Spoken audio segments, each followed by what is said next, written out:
Ya, akibat sering terlambatnya Gampung dalam menyusun laporan anggaran pendapatan belanja Gampung di Kota Banda Aceh, berdampak terhadap keterlambatan pembayaran gaji KAU, Keci, dan juga Tuhape juga menghambat pembangunan Gampung.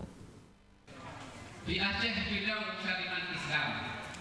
Menanggapi sering terlambatnya Gampung di Kota Banda Aceh dalam menyusun laporan pendapatan belanja Gampung, Asisten 2 Bidang Ekonomi dan Pembangunan Sekda Kota Banda Aceh Iskandar, dalam pertemuan peningkatan kapasitas Tuhape dan aparatur Gampung Kota Banda Aceh di Balai Mawardi Nordin meminta kepada aparatur Gampung, baik Keci ataupun Tuhape agar melakukan kerjasama yang baik dalam menyusun APBG Gampung sehingga tidak terjadi keterlambatan setiap tahun.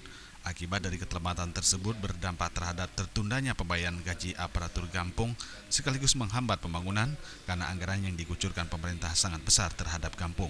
Terutama yang paling penting sinergisitas antara Tuhape dengan Pak Keci sehingga tidak terlambat itu penetapan APBG yang memang selama ini problematiknya sering terjadi keterlambatan dalam penetapan APBG.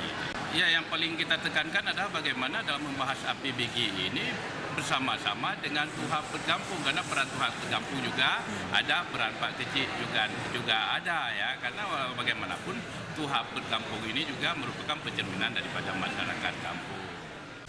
Lebih lanjut, Iskandar menambahkan pemerintah kota sudah bekerja secara optimal agar Gampung lebih cepat menyusun APBG dan laporan pertanggungjawaban APBG sebelumnya.